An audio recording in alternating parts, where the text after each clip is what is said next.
방송에서 제공하는 투자 정보는 투자 판단에 대한 조언입니다. 방송에서 제공하는 주식의 가치, 가격 상승 및 가격 하락에 대해서는 방송사에서 보장하지 않습니다. 이 시각 헤드라인 뉴스입니다. 중앙사고수습본부가 신종 코로나 바이러스 감염증 발원지인 중국 후베이성에서 귀국한 우한 교민 701명 가운데 확진 환자 1명을 제외한 나머지 700명은 검사 결과 모두 음성으로 나타났다고 밝혔습니다. 다만 음성으로 나온 교민 가운데 추가 확진 환자가 나올 가능성은 남아있다고 또 덧붙였습니다. 중국 대표 지수인 상하이 종합지수가 전거래일인 지난달 23일 대비 8.73% 폭락한 2716.70포인트에 개장을 했습니다. 춘제 연휴 기간 신종 코로나 바이러스 확산 우려의 중국 증시 역시 큰 폭으로 하락할 것이 예상됐는데 오늘 낙폭은 충격적인 수준으로 평가되고 있고 현재 역시 2734포인트 8.13% 하락하고 있는 모습입니다. 세계보건기구가 신종 코로나 바이러스 감염 환자가 무증상 상태에서 바이러스 전파 가능성이 있다고 다시 한번 확인시켰습니다. 이에 정부는 내일부터 중국 후베이성을 14일 이내 방문하거나 또 체류한 적이 있는 모든 외국인의 입국을 전면 금지키로 했습니다. 국제금융협회에 따르면 지난해 3분기 말 한국의 GDP 대비 가계부채 비율이 95.1%로 1년 전 대비 3.9%포인트 상승한 것으로 나타났습니다. 이는 전 세계 주요 34개국 가운데 매우 빠른 증가 속도로 서울 아파트값 상승세 속 주택 매매 등에 따른 것으로 분석됩니다.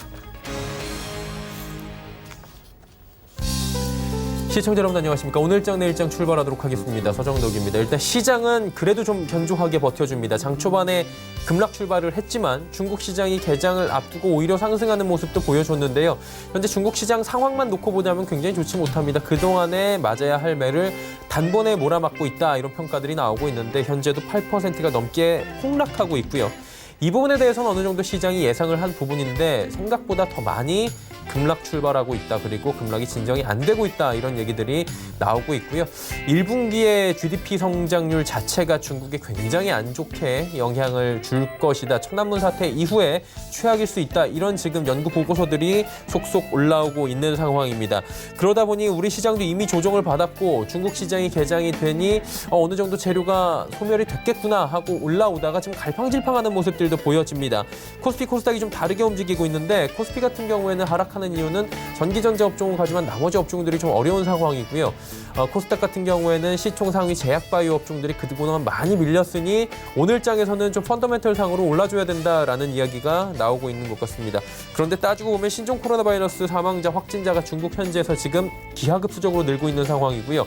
필리핀에서 첫 사망자가 나왔고 각국에서 확진자가 나오는 등 아직까지는 진정 국면이 아니다 보니 안심할 수 없다. 길게 보면 4월, 5월까지 갈 수 있다라는 이야기까지 나오고 있어서 안심할 수 없는 국면입니다. 자, 그렇다면 이번 주 시장은 어떻게 대응해야 할지 좀 장기적인 안목으로도 분석해드리도록 하겠습니다. 코스피부터 확인해 보도록 하죠. 2112포인트대입니다. 일단 상승 전환을 하기도 했는데 다시금 낙폭이 소폭씩 커지고 있는 상황입니다. 하루간의 흐름을 좀 정리해 보도록 하죠. 장중에 2120포인트 회복을 하기도 했고요. 2100선이 무너지기도 했습니다. 오늘 정말 장 초반보다는 많이 좋아지긴 했지만 여전히 시장 상태는 그렇게 좋지 못한 상황이고요. 수급 주체 보시면 오늘 외국인이 여전히 팔지만 기관이 사주고요. 개인이 조심스럽게 또 매수에 나섭니다. 기관은 전 주체가 골고루 사주고 있고 외국인 같은 경우 현선물 시장 모두 현재 매도 포지션 잡고 있는 상황입니다. 다음 볼까요? 반등에 나서주는 건 역시나 전기전자 업종입니다. 실적이 수반되는 종목들 위주로 올라옵니다. 삼성전자, SK하이닉스 올라오고요. 삼성바이오로직스와 네이버는 살짝 주춤하는 모습. 6위부터 10위 종목들 보시면 LG화학은 실적 발표했는데 실적 발표 이후에 잘 달리는 모습들 나오고요. 현대차가 실적 발표 굉장히 잘 나왔고 앞으로도 지금 호재들이 많이 남아있는 상황인데 상황 자체가 안 좋고 현대차, 기아차 같은 경우에는 중국 쪽에서 지금 공장이 가동돼야 되는데 이 부분에 대한 리스크가 지금 대두가 되고 있는 상황입니다. 당장 지금 설비나 여러 가지 생산을 해내는데 차질이 있을 수 있다라는 얘기가 나오다 보니 현대차가 주춤하는 모습이고요. 모비스도 함께 주춤합니다. 셀트리온, 삼성물산, 보합 혹은 하락하고요. 다음 보도록 하죠. LG생건도 지금 사실 실적 부분은 굉장히 잘 나오고 있는 상황인데 중국 관련 소비주들은 당장은 좀 어렵다라는 얘기들이 나올 수밖에 없는 시점입니다. 삼성 SDI 최대 창사 이래 실적 나왔죠. 이후에 잘 달리고요. 신한지주 4만 원 향해 달려갑니다. 포스코 21만 원대까지 밀립니다. SK텔레콤도 22만 원대까지 밀려 내려오고요. 다음 보도록 하죠. 코스닥은 상승하는데 상승폭이 그렇게 크진 않습니다. 다음 보도록 하죠. 흐름 보시면 647이 장중 고점이고요. 고점 대비 살짝 꺾이는 모습인데 수급을 살짝 보면 여기는 양매수가 나옵니다. 기관 외국인의 양매수인데 개인은 팔고 있고요. 주로 이제 시총 상위주들을 보시면 답이 딱 나옵니다. 이곳은. 셀트리온 헬스케어는 지난주에 좀 많이 올라온 부분에 대한 되돌림이 있는데 HLB가 오늘 8만 원대에서 9만 원대까지 순식간에 치고 올라오는 모습 보여지고 시총 상위주들이 코스닥은 대다수가 워낙에 낙폭이 컸다라는 분석에 지금 다시 올라오는 모습입니다. 펄어비스, 스튜디오 드래곤 올라가고 있고 게임주들에 대한 이야기가 이제 조심스럽게 나오고 있는 상황입니다. OTT 관련, 게임 관련주들도 전체적으로 잘 움직이고요. 다음 보도록 하죠. KMW 오늘 5G 관련 종목들 일제히 장 초반에 3~4%씩 밀렸습니다. KMW, RFHIC, 오이솔루션, 다산네트워크스 일제히 밀리다가 갑작스럽게 중국장 개장 직전부터 매수가 다시 들어오기 시작해서 지금 상승 전환했고 상승폭 키웠는데 일단은 저점 매수 부근으로 좀 보여지는 상황입니다. 그리고 어느 정도의 불확실성, 중국 시장이 개장된 뒤에는 살짝은 풀려나가는 모습도 포착이 되네요. 메디톡스와 휴젤 올라가고요. 헬릭스미스 오랜만에 큰 폭의 상승 나오면서 8만 원 돌파합니다. 원희가 EPS도 올라가네요. 다음 보도록 하죠. 솔브레인 조정받지만 SK머티리얼즈, 파라다이스, SFA, 메지온 모두 다 올라가고요. SFA나 파라다이스 같은 경우에도 보합권 수준에서 위아래로 지금 움직이는 상황입니다. 다음 보도록 하죠. 환율이 1,200원 부근까지 결국엔 올라옵니다. 지금 사실 당국 쪽에서 1,200원 쪽은 살짝 지금 누르는 모습도 감지가 되고 있는데 균형표를 보면 일단 1,200원 넘어가는 부분도 염두를 좀 하셔야 되는 상황입니다. 현재. 금일폰 방수에서 제공해드리는 정보는 투자 판단에 대한 조언일 뿐입니다. 해당 주식의 가치와 수익률 보장해드리지 않는다는 점 참고해 주시길 바랍니다. 이 시각 특징주들 정리해드리도록 하겠습니다. 정보경 게스트입니다. 네, 2월의 첫 거래일입니다. 중국 증시가 긴 휴장을 끝마치고 개장하면서 국내 증시도 반등하는 모습이었는데요. 이 시간 코스피는 다시 약세 흐름으로 전환했습니다. 이슈 종목들은 어떤 게 있는지 지금부터 만나보시죠. 이 시각 이슈 종목 핫3입니다. DPC, 대림재즈, 신라SG가 올라와 있습니다. 오늘 가장 먼저 만나보실 종목 대림재즈인데요. 신종 코로나 바이러스의 영향으로 골판지주가 강세를 보이고 있습니다. 대림재즈는 현재 많이 올랐는데요. 큰 폭으로 상승하면서 최고가 1,995원을 터치하는 모습입니다. 신종 코로나 바이러스 확진자가 늘어나면서 택배 상자를 만드는 골판지 제조업체들이 상승세를 보이고 있습니다. 소비자들이 외부 활동을 줄이고 필요한 물품을 온라인 쇼핑으로 사고 있기 때문인데요. 온라인 택배 수요 증가로 대림재즈, 대양재즈, 태림포장 등이 강세를 이어가는 가운데 국내 확진자 수는 15명으로 늘어난 상태입니다. 다음 종목 만나보시죠. 중국은 우한 폐렴에 이어서 조류독감까지 악재가 겹치고 있습니다. 그러면서 신라SG가 급등하고 있는데요. 신라SG가 현재 가격 제한폭까지 오르면서 9,020원에 거래되고 있습니다. 하루간의 흐름도 확인해 보시죠. 오늘 오전장에 오르던 주가가 11시쯤 상한가를 터치하는 모습입니다. 우한 폐렴 확진자와 사망자가 급증하는 중국에서 이번에는 치명적인 조류 인플루엔자까지 발병했습니다. 우한이 속한 우베이성 바로 아래에 있는 후난성의 한 농장에서 조류독감으로 닭이 4,500마리 죽은 것으로 알려졌는데요. 이 같은 소식에 오늘 신라SG를 비롯해 이글벨, CJ시푸드 등의 주가가 강세를 보이고 있습니다. 오늘의 마지막 특징주 만나보시죠. 마지막 특징주로는 DPC가 올라와 있는데요. 방탄소년단 소속사인 빅히트 엔터테인먼트의 상장 기대감이 이어지고 있습니다. DPC가 현재 23% 넘게 급등했습니다. 거래가는 7,310원입니다. 하루간의 흐름도 확인해 보시죠. 오늘 꾸준히 상승폭을 키워 우상향하고 있고요. 현재 고점 부근에서 움직이고 있습니다. DPC는 빅히트 엔터테인먼트에 투자한 스틱 인베스트먼트의 모회사입니다. 빅히트 엔터의 상장 기대감에 오늘 주가가 급등하는 모습인데요. BTS 열풍으로 빅히트 엔터의 영업이익이 1,000억 원을 넘어섰을 것으로 추정되고 있습니다. 빅히트 엔터가 상장한다면 새로운 대장 엔터주가 탄생할 거란 기대감이 더해지는 상황입니다. 지금까지 이 시각 종목 핫3의 정보경이었습니다. 시장 이슈 바로 점검해 보도록 하겠습니다. 펠리즈 투자 리서치 김민수 대표와 함께합니다. 안녕하십니까 대표님?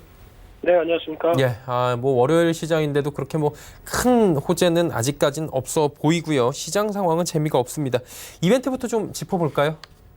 네, 일단 이번 주도 여러 가지 동향들 어떻게 지금 월 초로 이어지다 보니까 이어지고 있는 신종 코로나 바이러스 이외에 나오는 또 추가적인 이슈들도 많다고 봐야 될 것 같은데요. 그런 관점 쪽으로 봤을 때 이제 오늘 2월 3일 월요일 날 같은 경우는 일단 미국에서 주목할 부분들이 이제 미국의 대선과 관련된 상황이 아닌가 생각되고 있고요. 이 오늘부터 이제 코서스라고 하는 대의원 선출하는 행사와 함께 이 프라이머리라고 하는 특히 당원이나 일반 주민까지 신청이 가능해서 어떤 이제 전반적인 대선 분위기로 몰아가는 흐름들이 나오기 시작한다고 봐야 될 것 같고요. 특히 아이오와주를 시작으로 해서 6월 초까지 이제 전국 순회 일정이 이어지다 보니까 이에 따른 이제 각 당 후보들의 어떤 울고 웃는 모습들이 조금씩 나타날 걸로 보여지고 있는데, 하지만 최근 들어서 트럼프 대통령의 어떤 탄핵 얘기는 이제 쑥 들어간 상황 쪽에서 지금 나오고 있는 얘기로는 민주당의 샌더스 후보가 상대적으로 좀 지지율이 많이 올라오고 있다는 쪽에서 눈길이 끌고 있는데요. 특히 샌더스 후보 같은 경우는 약간 다른 후보들보다 좀 더 진보적인 경향을 띠고 있다라는 관점 쪽에서 만약에 어떤 대통령에 집권하게 되면은 지금과 같은 공약을 봤었을 때 아무래도 어떤 자본주의 시장에 대한 약간 부담 가는 내용들이 많다는 점에서 시장은 약간 경계를 하고 있지 않나 라는 관점으로 보여지고 있는데 그런 흐름들의 동향들 확인해야 될 것 같고요. 또 두 번째로 중국의 차이신 제조업 PMI 12월 공업이익 지금 발표가 되는 흐름들인데 특히 지금 동향을 보게 되면 최근에 발표될 중국 지표들은 월초다 보니까 속속들이 나올 텐데 솔직히 의미가 없다고 봐야 될 것 같고요. 특히 지금 좋게 나와봤자 특히 이제 이번에 신종 코로나 바이러스 사태로 인해서 상대적으로 1월 달은 이제 2월 달부터 한 2, 3월 달까지 1, 4분기에 대한 충격은 상당히 클 수밖에 없다라는 우려감이 높아 있는 만큼 지금 나오는 경제 지표들은 그렇게 시장에서 크게 영향력을 발휘하지 못할 것이라고 보여지고 있는데 대표적으로 12월 달 공업이익 같은 경우도 최근에 개선 추세를 보이면서 한껏 고무가 됐다가 아무래도 어떤 눈높이가 많이 낮아질 것이다라는 우려감이 좀 크다고 봐야 될 것 같고요. 세 번째로 미국의 1월 ISM 제조업 지수가 오늘 발표가 되는데 최근 동향을 보게 되면은 썩 만족스럽지 못한 모습들로 계속 이어가고 있고요. 여기서 어떤 변화 요인들이 나오는지 여부들은 한번 체크할 필요가 있지 않을까 생각되고 있는데요. 그 밖에 우리 한국의 실적 발표 LG화학, 삼성중공업, 이노션, 특히 LG화학 같은 경우는 매출은 잘 나왔지만 영업이익은 부진하다라는 관점 쪽에서 작년 실적 흐름들이 확인됐다고 봐야 될 것 같고요. 그 밖에 오늘 미국에서 실적 발표되는 알파벳, 구글이라는 회사 눈여겨봐야 될 흐름으로 보여지고 있습니다. 또는 2월 4일 날 화요일 날 같은 경우는 트럼프 대통령이 하원에서 국정연설이 이어질 걸로 보여지고 있는데 최근에 나오고 있는 특히 시장에서는 약간 분위기가 이제 미중 간 무역 협의 이후에 나오는 변화라든가 아니면 신종 코로나 바이러스에 대한 영향력들 이런 쪽에 대해서 정부의 입장들을 많이 확인하지 않을까 생각되고 있고요. 그 밖에 또 헬릭 스미스가 어떤 임상 3상 결과와 관련된 쪽에 대해서 발표를 내일 할 걸로 보여지고 있는데 아직 동향들에 대한 변화들 좀 더 눈여겨봐야 될 것 같고요. 그 밖에 한국의 1월 소비자 물가 동향 그리고 미국의 12월 공장 주문이 대기를 하고 있고요. 실적 발표 쪽으로는 하나금융지주, 현대건설기계, 또 미국에서는 포드와 디즈니가 실적 발표를 할 걸로 보여지고 있는데 아무래도 디즈니에 대한 실적은 눈높이가 조금씩 높아가고 있다는 관점 쪽에서 디즈니 이번에 발표했던 디즈니 플러스와 관련된 OTT 서비스가 생각보다 긍정적이다라고 하게 되면은 오히려 그에 따른 어떤 컨텐츠주들의 움직임들도 눈여겨볼 수 있지 않을까 생각되고 있고요. 2월 5일 날 수요일 날 같은 경우는 미국의 12월 무역 수지 그리고 1월 ADP 취업자 동향 그리고 1월 서비스업 PMI가 발표가 될 예정인데요. 최근에 미국의 제조업 지표를 보게 되면 제조업 PMI는 상대적으로 좀 부진한데 서비스업 PMI가 어떤 지탱을 하고 있는 버팀목이 되고 있는 상황이 아닌가 싶습니다. 그래서 이 서비스업 관련된 PMI가 그래도 지금 미국 시장을 바라보는 데는 가장 중요하다라고 확인해야 될 것 같고요. 두 번째로 중국의 1월 차이신 서비스업 PMI도 발표가 되는데 마찬가지로 1월 달을 기점으로 최근에 확장세를 보이는 부분들이 살짝 꺾이기 시작하는데 이에 따른 부분들은 아마 2, 3월 달 거쳐서 동향들 계속 확인해야 될 걸로 보여지고 있고요. 그 밖에 한국의 실적 발표가 아모레퍼시픽, SKC, 신한지주, 현대일렉트릭 이어질 걸로 보여지고 있는데 아무래도 아모레퍼시픽이 지난 분기에 실적이 좀 서프라이즈하게 보여줬기 때문에 이번도 같이 이어지는지 확인은 좀 해야 될 것 같고요. 그 밖에 미국의 실적 발표 쪽에서 GM과 퀄컴, 특히 퀄컴 같은 경우 어떤 지금 올해에 대한 스마트폰 동향과 관련된 여러 가지 흐름들도 언급할 가능성이 있기 때문에 주시해야 될 것 같고요. 2월 6일 날 목요일 날 같은 경우는 모토로라의 폴더블 폰 레이저가 출시가 됩니다. 그래서 이와 함께 지금 MWC 2020이 2월 24일 날 열리는데 그와 관련된 스마트폰 쪽의 폴더블 관련된 모멘텀들이 계속 확보가 되는지의 여부들도 체크해야 될 것 같고요. 그 밖에 한국의 12월 국제수지 그리고 실적 발표를 하는 KB금융, 한국금융지주, 한국조선해양 눈여겨봐야 될 것 같고요. 2월 7일 날 금요일 날 같은 경우는 미국의 1월 고용동향 보고서가 발표가 됩니다. 그래서 최근에 고용동향의 추이를 보게 되면 일단 2월 달은 조금 생각보다 그렇게 고용이 강한 변화가 아니었는데 그냥 비수기다라고 한다고 하게 되면 적어도 한 10만 건 이상으로 유지를 하면서 고용에 대한 분위기를 그대로 이끌어갈 수 있는지를 체크해야 될 분위기라고 봐야 될 것 같고요. 그 밖에 한국에서는 롯데케미칼 실적 발표가 대기하고 있습니다. 예, 일정들 쭉 살펴봤습니다. 사실 지금 코로나 바이러스가 워낙에 강하게 시장에서 지배를 하고 있기 때문에 큰 기대할 부분이 없을 수도 있다라고 전해주셨습니다. 그렇다면 투자 전략은 어떤 식으로 가져가는 게 좋겠습니까? 네, 아무래도 이 신종 코로나 바이러스 관련돼서 일단은 실물 경제 영향권에 대해서 초기보다는 지금 이제 이어가는 과정 쪽에서 좀 더 무게가 실리고 있다고 봐야 될 것 같고요. 그런 상황 쪽에서 대표적으로 지금 이어지는 게 미국의 장단기 금리의 역전의 움직임들이 또다시 나오고 있다라는 부분에 대해서는 아무래도 이런 부분들이 실물 경기에 대한 우려감을 키운다라고 봐야 될 것 같고요. 그렇게 되면은 별거 없습니다. 특히 진행이 되는 관점 쪽에서 확산 속도가 줄어들어야 어느 정도 시장에 대한 안도감을 찾을 수 있다는 관점 쪽에서 이 부분에 계속 집중을 해야 될 것 같고요. 특히 오늘 중국 시장이 개장을 해서 약 한 8%대 후반대에서 시작을 했다가 아직 폭을 그렇게 많이 못 줄이고 있는 걸로 보여지고 있는데 그렇게 되면은 이제 어제도 나왔던 것처럼 글로벌 정부들이 이제 경기의 위축 요인들을 확인하다 보니까 경기 부양 쪽으로 가닥을 잡으면서 중국도 이번에 유동성을 공급하기 시작했죠. 그래서 이런 변화가 초기에 계속 유입되는지에 대한 변화들 확인해야 될 것 같고요.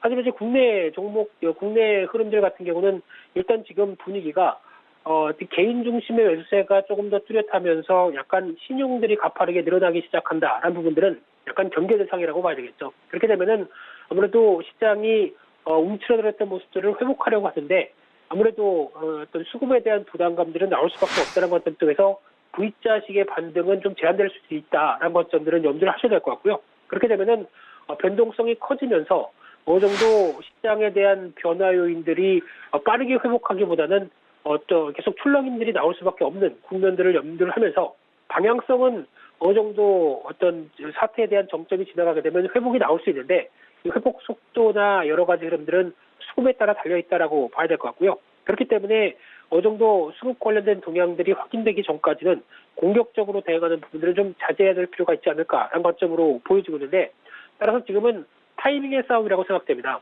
그래서 너무 지금이 저점일 거야라고 생각하면서 공격적으로 베팅을 했다가 여기서 어떤 흔들림에 특히 신용 같은 경우는 오히려 어떤 안 좋은 상황 쪽으로까지 몰릴 수가 있는 상황이기 때문에 레버리지가 큰 매매는 자제를 하셔야 될 것 같고요.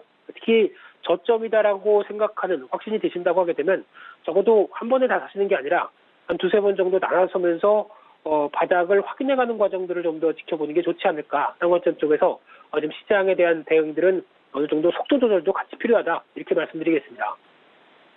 예, 속도 조절도 필요해 보이고 이런저런 이야기까지 오늘 함께 남겨주셨습니다. 오늘 말씀 여기까지 듣겠습니다. 고맙습니다. 네, 감사합니다. 펠리지 투자 리서치 김민수 대표와 함께했고요. 이슈 칼럼 바로 이어갑니다.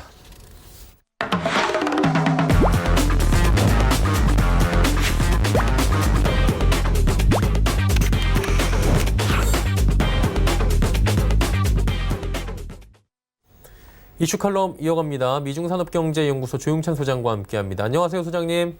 예, 안녕하십니까. 예, 중국 증시 8%대의 급락으로 출발해서 지금도 8%대의 하락을 보여주고 있습니다. 일단 신종 코로나 바이러스 여파가 어마어마한데 중국 내 피해자 현황은 지금 어떻습니까? 네, 중국에서만 사망자가 361명이 나왔고요. 예. 감염자는 17,000명이 넘는다고 합니다. 문제는 감염 의심자가 21,500명이 넘고 있고요. 또 감염자와 밀접하게 접촉한 사람만 15만 명이 되는데요. 춘전 민족 대이동에서 뉴턴에서 들어온 보균자들이 이제 속속 도시에 독작하면서 생업전선에 들어가기 때문에 1, 2주 안에 제3차, 4차 전염병이 일어날 수 있다는 점에서 앞으로 상당히 큰 문제가 될 가능성이 큰데요. 전염병 곱하기 치사율로 하면은 감염 확산과 질병의 위협 정도를 종합적으로 평가하는 지표가 나오는데요. 사스나 에볼라보다도 이번 우한폐렴이 더 강한 것으로 나오기 때문에 중국을 비롯한 세계가 같이 패닉에 빠졌고요. 중국은 현재 외출 자제로 인해서 번화가뿐만 아니라 테마파크, 외식 체인점의 방문 계획을 찾아볼 수가 없다고 합니다. 엘리베이터 같은 경우에도 합성을 지금 거부하고 있고요. 마스크가 동일하면서 상하이시 같은 경우는 100매 700위안 하니까 우리나라 원화로 한 12만 원 정도의 거래가 되고 있고요. 생수통 마스크까지 등장하고 있는데 재밌는 것은 바나나를 먹으면 폐렴에 걸린다는 또 근거 없는 루머가 만연하면서 식품 가격이 두 배로 뛰었지만 바나나만 그야말로 찾지 않는 그런 분위기라고 합니다. 바나나 같은 이야기를 좀 해주셨는데 조금 더 나간 얘기로 우한폐렴이 불리는 게 생화학연구소에서 직원 실수다, 이것 때문에 지금 퍼졌다, 이런 루머들이 지금 속속 돌고 있는데 이 루머들은 좀 어떻게 보는 게 좋을까요? 네, 중국에서는 우한 소재 생화학연구소에서 실수로 인해서 바이러스가 유출됐다는 이야기가 지금 상당히 퍼져 있고요. 하지만 현재로서는 진위를 파악한다는 것은 상당히 좀 불가능한 그런 모습입니다.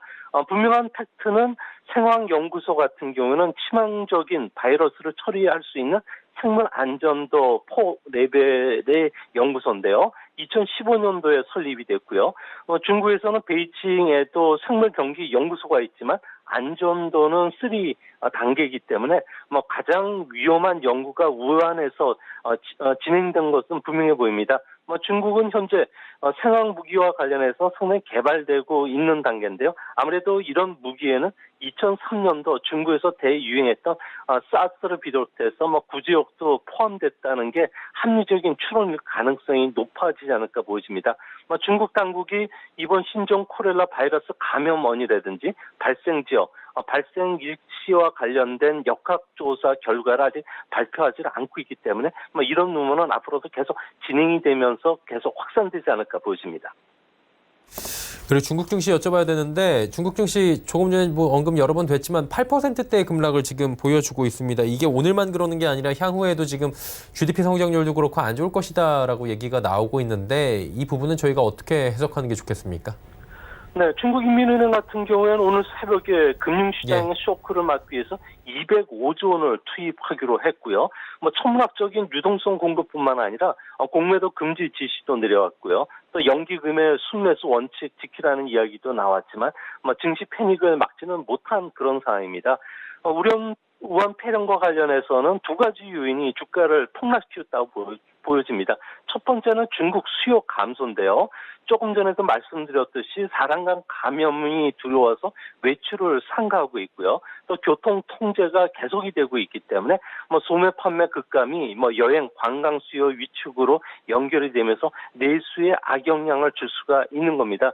이뿐만 아니라 중국인들 같은 경우는 해외 여행자가 1억 5천만 명이 달하고요. 약 한 3천억 달러가 쓴다는 점에서 우리나라 같은 나라들도 인바운드 소비가 감소할 수밖에 없기 때문에 추가적인 충격을 줄 수 있는 상황입니다. 또 한 가지는 중국의 공급 혼란에 따른 생산 감소를 피할 수가 없는데요. 현재 가장 심한 우한 지역을 중심으로 한 후베이는 반도체, 디스플레이, 자동차 산업의 메카입니다. 다국적 기업들이 많이 진출되다 보니까 첨단 부품 공급이 장기 조업에 악영향을 끼칠 가능성이 큰데요. 이 때문에 프랑스, 독일, 미국뿐만 아니라 우리나라 같은 경우에도 수출 감소, 기업 순이익 악화 영향을 받는다는 점에서는 앞으로 당분간 주가가 급락했다 V자형 반등보다는 이번 우한폐렴이 신규 발현자들이 없어지고 그리고 어느 정도 진정 단계에 들어왔으면 그때 투자하셔도 늦지는 않을 것으로 보여집니다. 차이나 쇼크 발생 확률도 분명히 있어 보이는데 그렇다면 국제 상품 시장이나 금융 시장에도 영향이 굉장히 클 것 같아요. 어떤 영향이 구체적으로 올까요? 네, 중국은 정월 대보름부터 2월 8일부터 이제 예. 조업이 정상화되는 그런 구조인데요. 이때부터 건설 활동도 재개되고요. 대규모 식품이 수송이 되기 때문에 원유나 구리, 천연 고무는 물론이고 면화나 곡물, 식물성 기름 같은 대규모 수입이 이루어집니다. 현재 각국이 중국에서 자국민을 철수시키고 있고요. 중국 여행 금지령까지 내려진 상황입니다. 공장의 조업 중단이 장기화될 가능성이 있고요. 또 교육뿐만 아니라 검역도 상당히 강화될 가능성이 크다는 점에서는 공급망 혼란 그리고 중국의 경기 침체에 따른 세계 경기 둔화 우려로 상품 가격 하락은 좀 더 지속이 되지 않을까 보여지는데요. 탄광의 카나리아라고 불리는 그 구리 같은 경우는 10일 연속 11.6%나 급락을 했습니다. 반대로 안전자산 선호 현상이 뚜렷해지는데요. 10년물 국채 수익률은 1.5%까지 나오면서 3개월 만에 금리 역전 현상도 실현됐고요. 금은 그 그램 온스당 1,580달러까지 올라가 있는 상황이기 때문에 앞으로도 이런 그 안전 투자 선호 현상들이 일어나면서 위험 자산 회피 현상은 당분간 지속될 가능성이 크지 않을까 보여집니다. 그리고 아이폰 생산 차질 얘기들 지금 나오고 있는데 이 중국 우한 쪽에서 생산 주력 기지가 있다고 하더라고요. 아이폰 생산 지금 잘 돼야 되는 시기인데 이 애플사에서 볼 때는 차질이 좀 빚어질 것으로 보이십니까? 네, 대만의 폭스콘 같은 경우에는 대부분의 애플 모델을 중국 공장에서 생산하고 있는데요. 우한을 비롯해서 상하이, 강소성, 광둥성 공장에서 아이폰, 아이패드, 평면 TV, 노트북을 생산하는데 이들 지역에 지금 현재 우한 폐렴이 확산이 되고 있는 상황입니다. 지방 정부마다 조업 일자도 다르고요. 부품 공급이라든지 운송 차질로 인해서 생산량 차질이 당분간 지속이 될 것으로 보여지는데요. 이 때문에 일본 기업들은 카메라 부품, 배터리, 콘덴서와 관련해서는 주가가 벌써 10% 가까이 폭락했고요. 반도체나 디스플레이 공급하는 우리나라 같은 경우에도 아주 이번 사태가 낙관적으로 보더라도 1분기 그 IT 부품 수출 같은 경우는 당초 계획보다 10% 이상 감소할 가능성이 있지 않을까 보여집니다. 특히 눈여겨보셔야 될 점은 화웨이, 샤오미 같은 생산 공장에도 차질이 빚어지고 있는데요. 이번 사태가 조금 더 길어진다면 한국산 전자 부품의 수요도 크게 감소할 수밖에 없을 거로 보여집니다. 우려스러운 점은 직원 간 집단 감염이 발생할 경우 새로운 모델 출시뿐만 아니라 그 세계 수요의 주요 그 지역인 중국의 수요 감소로 인해서 스마트폰 판매 부진, 반도체 판매 부진으로 인한 반도체 가격 하락도 불가피하지 않을까 보여집니다. 그렇다면 이제 우리나라 기업 피해도 좀 예상을 해봐야 될 것 같은데 이번 사태를 우리나라 어떤 기업이 어떤 피해를 좀 입을 것으로 보이십니까? 네, 춘절 연휴가 끝나긴 했지만 많은 기업들은 앞으로 상황을 봐가면서 지방정부가 허가해주는 대로 순차적으로 공장을 가동시킬 예정으로 있는데요. 아무래도 중국의 생산 기지를 갖고 있는 기업이 가장 큰 타격을 받을 것으로 보여지고요. 두 번째는 중국산 부품을 쓰는 우리 기업도 당장 피해를 입고 있다는 겁니다. 쌍용차 같은 경우에는 4일부터 12일까지 재고가 바닥났기 때문에 평택 공장의 가동이 중단된 상태고요. 그리고 베이징 현대, 퉁펑 위아이 기아, 그리고 현대모비스, 위아, 만도 같은 경우에도 중국에서 완성차라든지 부품 생산 공장을 갖고 있기 때문에 아무래도 어려움에 겪을 가능성이 큰데요. 당장 현대차 같은 경우는 차량 배선 장치뿐만 아니라 와이어링 그 하네스 공급 부족으로 인한 사태, 또 중국 업체가 공급이 지금 끊어진 상태이기 때문에 재고 물량도 없다는 점에서 승용차 20종의 생산 타격이 좀 불가피할 것으로 보여지고요. 또 앞으로는 삼성전자 반도체, LG전자 디스플레이, 포스코의 자동차용 간판 공장, 또 두산의 굴착기 공장까지 다방면에 영향을 끼칠 수 있다는 점에서 산업계 피해도 앞으로 시간이 갈수록 눈덩이처럼 커지지 않을까 생각이 됩니다. 소비 심리도 좀 짚어봐야 된다라고 얘기가 나오는데 2003년도 사스 당시하고 좀 비교를 많이 하잖아요. 그때와 좀 비교를 해볼 때 어떤 소비 심리 변화가 좀 예측됩니까? 네, 사스가 대유행했던 2003년 중국의 소매 판매를 보면요. 감염자가 급증했던 4월과 5월 같은 경우에는 매달 소매 판매가 3%포인트씩이나 눈에 띄게 떨어졌습니다. 이후 이제 신규 감염자 수가 눈에 띄게 줄어든 5월 말부터 6월 때까지 지내올 때 보면은 소매 판매가 이제 6월 달부터 V장 회복을 탄 것을 볼 수가 있고요. 또한 그 소매 판매와 관련해서는 아무래도 사스가 정점에 달했던 때를 기준으로 해서 뭐 저항력 증강, 소독, 위생, 나홀로 식품들이 상당히 많이 팔렸습니다. 이번에도 면역력을 높여주는 한약 제품이 최고 인기를 끌었고요. 의료기구 중에서 소독용품이나 마스크, 장갑, 체온계 같은 경우도 매출이 지금 껑충 뛴 상태입니다. 이뿐만 아니라 중국에서는 생명보험과 관련해서도 앞으로 상당히 좀 주목을 받을 가능성이 크고요. 또 앞으로는 소득 증가, 5G 보급에 따라서 냉동식품, 나홀로 식품뿐만 아니라 에어프라이기, 커피 머신, 벽걸이 세탁기와 같은 소형 가전도 불티나게 팔릴 가능성이 크지 않을까 보여집니다. 그리고 지금 뭐 중국에서만 이 일이 있는 게 아니라 뭐 필리핀, 태국, 뭐 미국, 프랑스, 독일 다 지금 확진자가 나오고 있는 상황입니다. 세계 경제나 금융시장에 미칠 영향도 엄청나 보이는데 좀 어떻게 예측해 보고 계십니까? 네, 블룸버그나 뭐 다른 그 S&P 같은 경우에도 경제 전망을 내놓는 걸 보면은 중국 같은 경우에는 아무래도 1.2%포인트 전후 이번 그 충격으로 떨어지지 않을까 보여지는데요. 뭐 최선의 시나리오는 1분기 중에 그 우한폐렴이 종식된다면은 V자 회복을 기대할 수는 있겠지만 아무래도 최악의 시나리오로 흐를 가능성이 크지 않을까 보여지는데요. 사스 발생과 소멸을 보면은 8개월 정도가 걸렸습니다.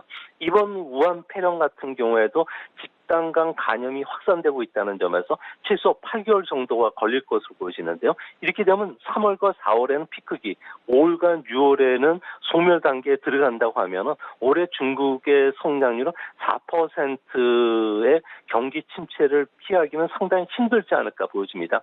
스페인 독감의 그 대유행과 같은 그 유행이 번졌을 경우에 세계은행 같은 경우 사망률은 2.5%, 관광과 서비스 활동이 20% 정도 감소하는 최상의 시나리오를 가지고 모델을 돌렸을 경우에도 세계 GDP는 마이너스 3% 정도 빠지는 것으로 봤는데요. 이 때문에 앞으로 중국과 관련된 그 우한폐렴의 확산 속도라든지 또 사망자들 상황을 보면서 판단해야 되겠지만 당분간 세계 소비나 관광뿐만 아니라 기업 체감 지표 같은 경우에도 올해는 상반기를 넘어서 3분기까지에도 영향을 미치면서 세계 경제에 더 나쁜 영향을 끼치지 않을까 보여집니다. 예, 오늘 말씀 여기까지 듣도록 하겠습니다. 고맙습니다. 예, 감사합니다. 위중산업경제연구소 조용찬 소장과 함께했고요. 종목 이야기 바로 출발합니다.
벤자민 투자연구소 신일섭 소장과 함께 종목 이야기 들어가 보도록 하겠습니다. 어서 오세요.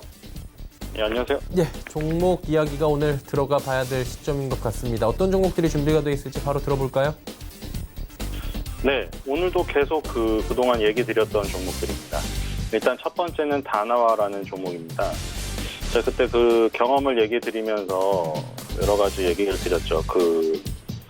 좀 비하하는 단어여서 그때 이제 그 단어를 쓰고 나서 이제 안 써야겠다. 방송 용어가 아니어서. 근데 용산에 대한 얘기죠. 용산의 옛날에 전자상가가 굉장히 부흥했을 때가 있었잖아요. 세대의 그 어렸을 때 시절. 그래서 그 용산에 자주 가서 샀지만 사고 나서 항상 후회를 하거나 친구들한테 왔을 때 야, 너 왜 그렇게 당했냐 한마디로. 근데 그런 용산 전자상가의 예전에 그 굉장히 뭐 거창하게 흥행했던 그런 시절은 다 지났고 지금 그런 것들이 다 온라인화 되었죠. 뭐 용산은 지금 뭐 다른 아예 그냥 뭐 시장으로 변신했잖아요, 이미. 근데 그때 그 컴퓨터를 뭐 거기 싸게 산다고 용산에 갔다가 뭐 당한 사람들이 많았는데 이제는 더 이상 안 당한다. 젊은 사람들이 계속 그 온라인이나 모바일 그 쇼핑으로 열심히 검색을 해서 사기 때문에 그 중에 이제 다나와라는 쇼핑몰이 뭐 조립 컴퓨터 쪽으로 굉장히 특화되어 있기 때문에 그런 그 어떤 시대의 흐름을 탔다고 해야 될까요? 이 다나와를 지금 뭐 그 초록색 창에 쳐보시면은 뭐라고 나오죠? 지금 제가 보고 있는데 이렇게 나오거든요. 스마트한 쇼핑 검색 다나와 가격 비교 사이트. 이렇게 길게 나와요. 그 쳐보시면 나와요. 쳐보시면 이제 그렇게 문장이 나오고 그걸 클릭하면 다나와 사이트로 들어가는데 저 문장에 모든 게 담겨 있죠, 지금. 다나와가 뭐를 지금 그 추구하고 있는지. 그쵸, 컨셉이? 스마트한 쇼핑 검색이란 단어. 그 다음 맨 마지막에 가격 비교 사이트 써 있죠. 그러니까 지금 다나와가 추구하고 있는 건 뭐죠? 가격 비교를 해서 쇼핑 검색을 해서 스마트한 쇼핑을 해라. 이거잖아요. 근데 지금 이게 먹혔어요. 그러니까 아까 제가 말한 그 뭐 용산 전자상가가 뭐 몰락을 하고 스마트한 조립 컴퓨터 PC 시장이 생겼다. 요거 하나랑 요거 한 덩이가 따로 있고요. 한 다른 덩이는 이 가격 비교 사이트 이거예요. 그러니까 지금 뭐 모바일 쇼핑이 성장세를 보이고 있는데 여기서 이제 젊은 사람들은 더 세밀하게 들어가요. 그러니까 네이버에도 비교 검색이 있지만 뭐 다나와라던가 애누리닷컴에 들어가서 또 비교 검색을 하시죠. 그러니까 제가 다 경험한 것들인데 이게 제가 싸게 사려고 막 검색을 여러 군데를 돌려봐요. 그러니까 뭐 제 세대도 그러지만 10대, 20대들은 더 할 거란 말이죠, 이게. 그러니까 이런 모바일 쇼핑이 성장하면 성장할수록 이런 비교 검색 사이트가 더 성장한다. 그래서 다나와 같은 경우에는 그 부분을 통해서 계속 성장을 하고 있고 그리고 한 덩어리, 아까 미리 말했던 그 덩어리는 뭐냐면 조립 PC 기업. 이 기업을 지금 그 2013년에 다나와 컴퓨터를 설립을 했어요. 근데 이게 지금 뭐 주로 공공기관에 납품을 하고 다나와 컴퓨터랑 늑대와 여우 컴퓨터가 자회사로 있거든요. 근데 이 늑대와 여우 컴퓨터는 2017년에 인수를 했습니다. 얼마 되지 않았죠. 그러니까 이제 조립 컴퓨터 이 PC 시장 이쪽도 아직 죽지 않았다는 거죠. 왜냐하면 2017년이면 얼마 되지 않았거든요. 그리고 2013년에 다나와 컴퓨터 설립한 것도 얼마 되지 않았죠. 이건 용산 전자상가가 부흥했을 때랑은 전혀 다른 세대의 연도예요. 근데 지금 조립 PC 사업을 다시 시작했다는 거는 이 부분도 분명히 파이가 있다는 거죠. 그러니까 지금 이제 두 덩어리예요. 가격 비교 사이트로서 성장하는 거. 이게 어쨌든 더 선두에 서 있지만 뒷부분에는 옛날에 뭐 용산 전자상가가 부흥했고 그게 뭐 이제 조립 PC 시대가 이쪽으로 넘어왔고 근데 이쪽에서 다시 다나와라는 사이트, 다나와 컴퓨터와 그 여우와 컴퓨터를 통해서 이쪽에서 조립 PC 사업을 다시 열심히 하고 있다는 거죠. 그 다나와를 그때도 계속 얘기 드렸지만 이것도 계속 하고 있어요, 지금. 그렇죠? 우한, 폐렴 상관이 없어요. 제가 물론 종목을 많이 얘기 드렸기 때문에 그 중에서 잘 나가는 게 많이 나올 확률도 많겠죠. 그 얘기도 사실이지만 모든 종목을 많이 말한다고 해서 다 잘 가는 건 아니잖아요. 근데 많이 잘 갔잖아요. 솔직히. 그리고 다나와도 지금 보면은 계속 계단식이잖아요. 뭐 한 계단 한 계단 꾸준히 올라가기 때문에 어느 계단에서 진입을 해도 무리가 없는 거예요, 지금. 지금도 지금 아직 성장을 하고 있고 네이버랑 다음이 뭐 워낙 네이버랑 다음을 동등하게 놓을 수는 없지만 어쨌든 두 개를 놓는다고 봤을 때 네이버 다음을 얘기할 수 있잖아요, 포털 중에. 근데 이제 그 다음은 사실 없어요, 지금. 근데 이제 다나와라는 게 지금 굉장히 특징적으로 파이를 밑에서 많이 먹고 있기 때문에 성장세는 훨씬 더 클 수가 있어요. 네이버는 이미 엄청난 시장을 먹어놨기 때문에 그쵸? 100%를 다 100%를 다 먹는다고 해도 얼마 남지 않았어요. 네이버는 사실 100%를 만약에 장악을 한다고 해도 극단적인 상황이 온다고 해도 근데 이제 뭐 이 한 자릿수 그 포털 점유율을 갖고 있는 회사는 10%만 넘겨도 성장률이 엄청난 거잖아요. 그 다나와의 이런 그 비교 검색 사이트, 비교 검색 서비스 이런 거 이용하시는 분들은 꼭 주목을 하셔야 될 것으로 생각이 됩니다. 손절가 25,000원, 목표가 35,000원입니다. 두 번째 종목은 보라티알입니다. 이것도 많이 얘기 드렸죠. 제가 뭐 그 이탈리안 요리 학교, 요리 교실 얘기까지 드리면서 요즘에 그런 거 관심 있으신 분들 많다. 선물도 주고, 그렇죠? 주부들이나 여자분들이 되게 좋아하신다. 제가 분명히 그때 얘기를 드린 다음에 집에 가서 저녁에 마트에 갔을 때 마트 매대에서 그 고르실 때 잘 살펴보라고 분명히 말씀드렸죠. 이게 다 생활 속에서 나오는 거거든요. 스파게티 그 면류를 잘 살펴봐라. 다 제조원이 어디냐, 수입원이 어디냐. 보라티알이 20년 동안 이탈리아와 프랑스, 스페인 등 유럽 소재 60여 개 제조사로부터 650여 가지 프리미엄 식자재를 수입해서 우리나라에 유통을 시킨 회사예요. 그래서 이 업력이 이렇게 오래되는 동안 보라티알이라는 브랜드 자체를 앞에 내세우지 않았기 때문에 우리 귀에 익숙하지 않은 것뿐이지 대부분 뭐 이탈리아, 프랑스 요리 재료를 마트에서 식자재를 사셨던 분들 다 보라티알 거 사셨던 분들이에요. 이제 그 주식시장에 나왔기 때문에 뭐 그걸 먹으면서 주식을 하시던 분들이 이제 이거였네 아시는 거죠. 이미 사실 몸에 다 축적이 많이 되셨었어요. 다 먹었던 거고 그리고 국내 1,400여 개의 다양한 판매 채널에 납품을 합니다. 그래서 이쪽 분야에서는 독보적인 존재. 그리고 최근에는 마켓컬리 중심으로 대형 소셜 커머스에 신선식품 공급을 하고 있다. 마켓컬리 또 나왔죠. 마켓컬리를 저도 이용을 하게 하는데 뭐 이렇게 추종자는 아니에요. 근데 왜 자꾸 이걸 얘기를 하냐면 1위 업체니까 그게 계속 거론이 될 수밖에 없는 거예요. 이쪽 얘기를 하려다 보면 마켓컬리가 지금 뭐 그쪽 시장을 어떻게 보면 없는 시장이죠. 없는 시장. 새벽 배송, 신선식품 그 플러스 그건데 그거를 완전히 깨트렸잖아요. 그 시장을. 그래서 그 시장을 깨트리면서 이 보라티알이라는 업체도 그쪽의 성장성에 기대할 수 있는 이 라인을 하나 만들어놨다는 거. 이게 굉장히 그 또 성장성이 있는 부분이고요. 그래서 보라티알도 지금 밑에서 한참 올라갔어요. 제가 말한 뒤에. 그러니까 아직도 지금 더 올라간다. 지금 보시면 될 것 같아요. 손절가 9,000원, 목표가 12,000원입니다. 세 번째는 지어소프트입니다. 자, 지어소프트도 많이 말씀을 드렸던 거예요. 근데 그 지어소프트 얘기를 드리면서 자꾸 마켓컬리 얘기를 드려가지고 지금 왜 이렇게 마켓컬리 얘기를 하나 또 드릴 수밖에 없어요. 자, 마켓컬리랑 헬로네이처가 이 새벽 배송 신선식품 플러스 이 시장을 개척을 했어요. 근데 오아시스라는 업체가 있어요. 근데 이게 뭐라 그럴까 이용해 보신 분들은 알아요. 그러니까 마켓컬리랑 헬로네이처랑은 다른 부분이 있어요. 이게 지금 뭐 말로 자세히 설명드릴 수가 없는데 이용을 자주 해보신 여성분들이나 주부분들은 이해를 하실 거예요. 왜 마켓컬리 헬로네이처 있는데 오아시스를 또 가입을 하는지. 오아시스만의 유니크함이 있거든요. 그 이용하신 분들 뭐 맘카페나 이런 거 그 여론 들으실 수 있으신 분들 보실 수 있으신 분들은 들어가서 확인을 해보세요. 그렇기 때문에 성장하는 거거든요. 그 요소가 직접 경험해 보시면 알아요. 그리고 지금 뭐 제가 뭐 친구 추천해서 추천 가입을 하라는 건 아닌데 오아시스를 가입해서 해보시면 분명히 차이점을 느낍니다. 그리고 21일 날 금융감독원 전자 공시가 떴는데 한국밸류 자산운용에서 지어소프트 지분 5.19%, 이 주식수로는 75만 6,344주를 보유하고 있다고 신고를 했습니다. 근데 한국밸류 자산운용 제가 많이 설명드렸잖아요. 가치투자의 뭐 본산으로 불리우는 게 몇 개 있는데 신영자산운용, 한국밸류 자산운용, 그쵸? 이런 것들이 있는데 한국밸류 자산운용에서 최근에 뭐 JYP 엔터테인먼트 이런 주식도 많이 산다. 그쵸. 가치 투자의 대명사, 대부분 정통적인 가치 투자를 한다고 알려졌고, 예전에 뭐 롯데칠성에 대한 투자, 이런 이야기 많이 나오죠. 이채원 그 사장에. 근데 왜 JYP 엔터테인먼트, 혹은 이런 지어소프트, 흔히들 말하는, 이거 성장주 아닌가요? 왜 가치 투자자의 본산에서 성장주 투자를 하죠? 이렇게 의문을 가질 법한 거에 지분을 많이 늘리는 게 요즘에 늘고 있죠.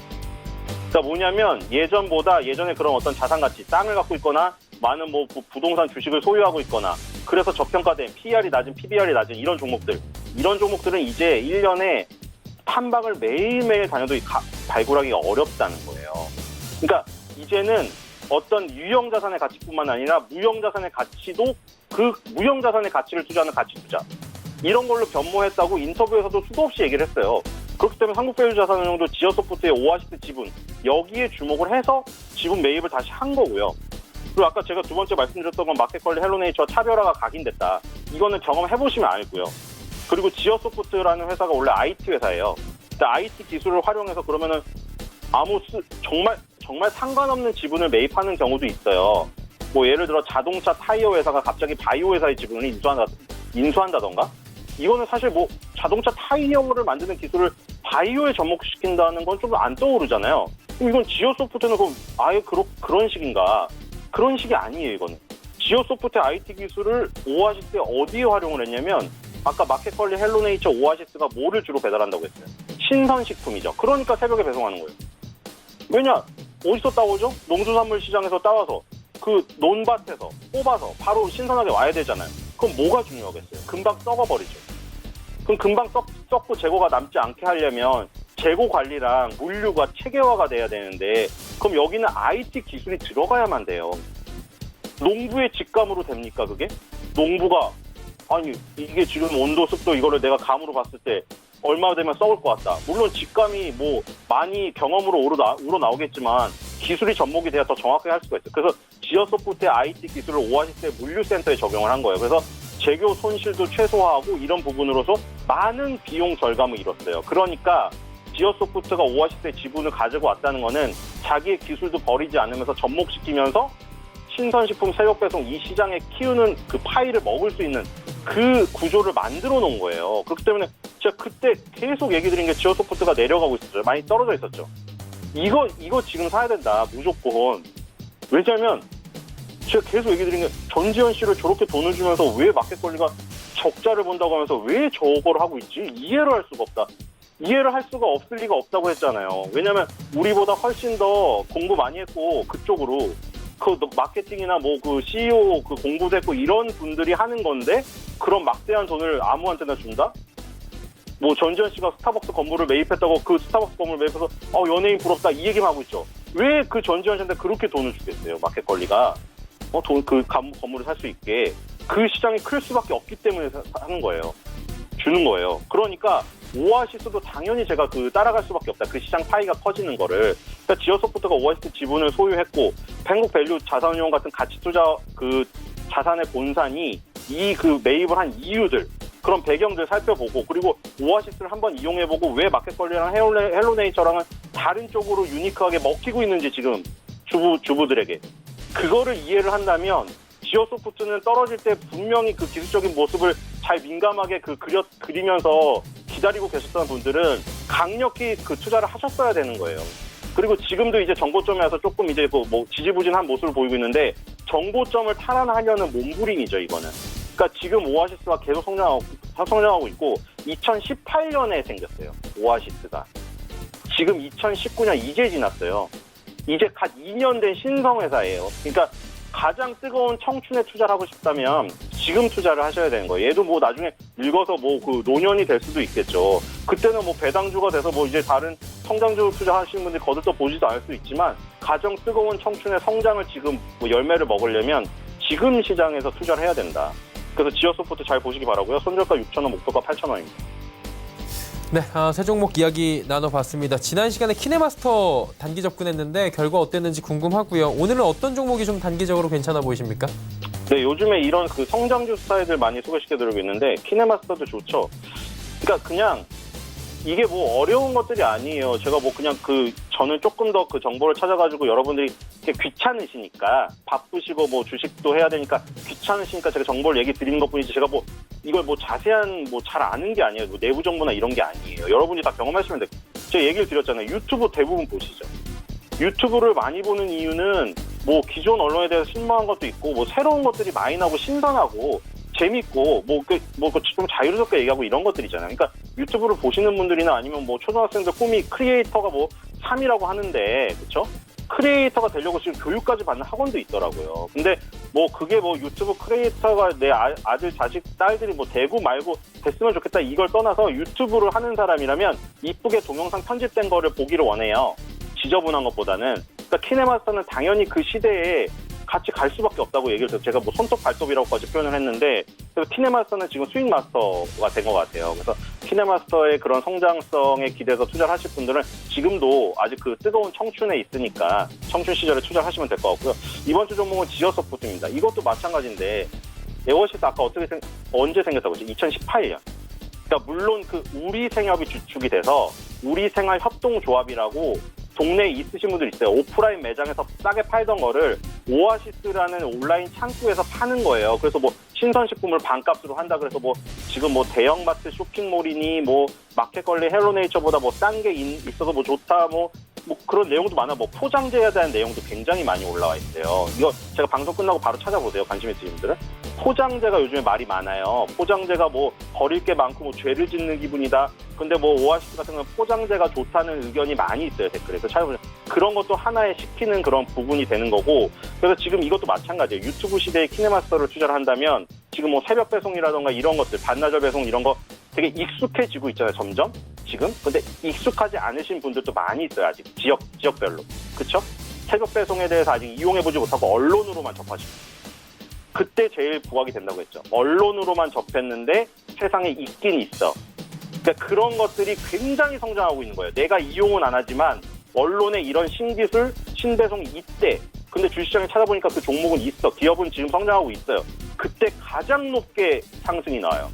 그러니까 지금 이 지어소프트 같은 경우는 지금 뭐 그 주식 주가 지수도 안 좋고 안 좋잖아요. 뭐 이렇게 손실 사막의 수익 오아시스다. 뭐 이렇게 표현을 해보면 좋을 것 같고, 이번에 단기 추천주로 오아시스가 아니죠. 지어소프트를 선택을 해봤습니다. 네, 종목 이야기 여기까지 듣도록 하겠습니다. 오늘 말씀 잘 들었습니다. 네, 감사합니다. 네, 벤자민 투자연구소의 신일섭 소장과 함께했고요. 내일의 종목 330 바로 이어집니다.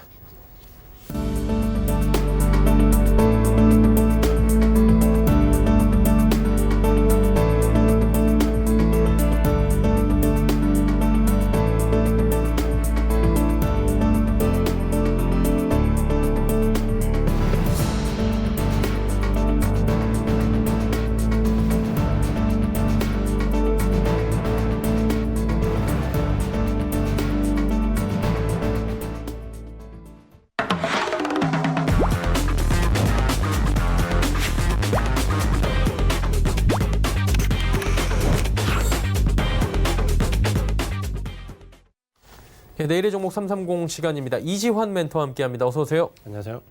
네, 오늘 함께 나눠볼 이야기 주제부터 살펴보도록 하죠. 통신업종이네요. 장기 매수 기회다라고 말씀을 해주셨습니다. 자, 들어보도록 하죠. 네, 뭐 시장이 지금 뭐 굉장히 많이 밀려 있고 오늘 중국장이 개장되면서 상당히 이제 변동성이 확대되고 있습니다. 지금 같은 경우에 우한폐는 관련된 종목이든 아니든 개인 투자자분들은 굉장히 손해가 좀 커질 수 있는 시기입니다. 자, 이럴 때 이제 조금은 시장을 좀 환기시키는 편에서 중장기적인 관점을 좀 가지고 계시는 분들한테 오늘은 말씀을 좀 드리려고 합니다. 지금 전체적으로 보시면 신종 바이러스 관련해서 굉장히 시장이 좀 밀리고 있지만 오늘 이제 중국장이 개장하게 되면 이제 아마 관련된 종목과 비관련된 종목으로 주가 흐름이 조금 차별화될 겁니다. 특히 핵심 관련된 종목들, 여행이나 항공 쪽은 상당히 어려움이 중장기적으로 좀 어려움을 줄 수 있다라고 좀 보셔야 되고요. 단기적으로도 중국 소비재 관련된 종목들은 여전히 어려움을 겪고 있다 이렇게 좀 보셔야 되고, 반면에 관련되지 않은 종목들, 시장과 함께 같이 밀려내려온 종목들, 업종들 중에서는 장기적인 관점에서는 한번 지금쯤 좀 담아볼 만한 섹터들도 좀 있습니다. 통신업종이 이제 그런 가운데 하나인데, 전체적으로 통신업종은 사실 이번 신종 코로나와는 거의 영향이 없습니다. 오히려 이 영향이 만약에 길어질수록 외부 접촉과 관련된 부분에서 통신 수요는 더 늘어나게 됩니다. 그런 부분을 좀 참고를 하셔야 되고, 사스 사태도 우리가 지켜보면 그때도 통신업종이 같이 밀렸다가 바로 다 회복을 해버렸거든요. 장기적으로 봤을 때 충분히 저점 매수 기회가 되고, 특히 이 통신업종 같은 경우는 5G와 관련해서 가입자는 늘지 않는데 거기에 대한 시설 투자가 이어지면서 전체적으로 이익 구조가 좀 나빠졌다, 단기간에.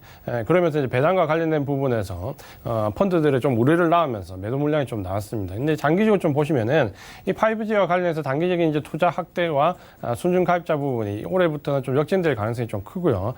이미 이제 투자 확대가 대부분 마무리 국면에서 좀 더 접어든다고 보면은 시설 투자보다는 이제 가입자 증가 부분이 오히려 이를 좀 역전시킬 거고, 장기적으로 보면은 지금 작년 12월 달부터 올해 1분기 정도가 저점을 형성할 수 있는 시기다라고 좀 보시면은 이때 장기적인 관점으로 투자를 하시는 분들은 통신업종에 충분히 좀 접근해 볼 만하다라고 말씀을 드리겠습니다. 네, 통신업종 말씀을 해주셨고요. 그렇다면 관련지어서 저희가 볼 만한 섹터 있습니까? 예, 아무래도 뭐 우리나라 통신 종목들은 뭐 크게 SK텔레콤과 KT, LG U+를 좀 보시면 될 것 같은데요. SK텔레콤이 작년 12월 달부터, 그리고 KT가 1월 달부터 외국인들이 매수를 좀 전환하고 있습니다. 그런 부분들 보신다면 SK텔레콤과 KT 장기적인 관점에서 좀 생각을 하시는 분들은 외국인의 수급에 발맞추면서 장기적으로 좀 분할 매수 접근하시면은 충분히 좋은 결과를 기대할 수 있다, 이렇게 좀 말씀을 드리겠습니다. 예, SK텔레콤 KT 외국인 매수를 좀 보자라고 말씀해 주셨습니다. 오늘 말씀은 여기까지 듣겠습니다. 고맙습니다. 이지환 멘토와 이야기 나눠봤습니다. 금일본 방송에서 제공해드린 정보는 투자 판단에 대한 조언이었습니다. 해당 주식의 가치와 수익률 보장해드리지 않는다는 점 참고해 주시길 바랍니다. 저희가 준비한 소식은 여기까지입니다. 잠시 뒤에는 마감이 막 60분의 승부 바로 이어집니다. 채널 고정해 주시기 바랍니다. 고맙습니다.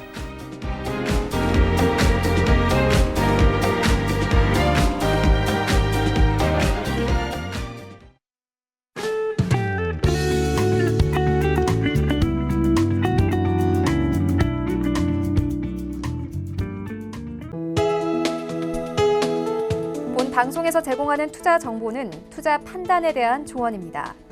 방송에서 제공하는 주식의 가치, 가격 상승 및 가격 하락에 대해서는 방송사에서 보장하지 않습니다.